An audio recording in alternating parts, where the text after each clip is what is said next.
Hey guys, আজি একটা নতুন ভিডিও লৈ আহিলং আৰু মই কৰি আছং এখন শাৰীত মানে ফেব্ৰিক তো মই হলং তোমাক খানেক দেখাং যে কেনকে কৰি আছং কি কথা তো মই এখন দেখিছে নহয় মই এখন কাগজতে আঁকি আছং মানে জবা ফুল তাকো জবা ফুল কত আঁকি আছং যদি এত ভাল হোৱা নাই যেনকে আঁকি লং আৰু মানে কষ্ট কৰিয়া তাৰপিছত জবা ফুল গো আঁকা হৈ গেল মোৰ আৰু দেখিছা নহয় তুমি গোটাখানে এইগো হল মোৰ অৰ্গেঞ্জা কাপোৰত মানে বৰ্তমান বিৰাট চলি আছে অৰ্গেঞ্জা কাপোৰটা তো মই ভাবিলং ময়ো কৰি আছাং কেনকা লাগে তো মই মানে যিখিনি ফুল আঁকি লৈছং তলত থৈ কাপোৰখন ওপৰত দিয়া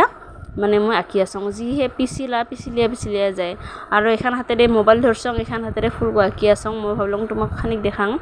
আৰু সেইকাৰণে মই বানাই আছং এবাৰ দেখিছা নহয় গাইছ ফুল একেবাৰে তেৰা তেৰি কি হয় হ'ব আৰু মই মুঠতে ভাল কৰিব চেষ্টা কৰিম তো মই এলা আঁকি আছং তাৰপিছত আৰু মই এবাৰ মানে কালাৰ কৰি আছং কালাৰ কৰা হোৱাৰ পিছত মই ফুল যিগো ভিডিও হেগো দেখাম তোমাক আৰু আজি খানিক মই দেখাই লং আৰু বেছি কৰি দেখুৱা নাই অল্প মানে আৰম্ভ দিছং আৰু কেনকা লাগছে গাইছ কবিটো তুমি কথা খানে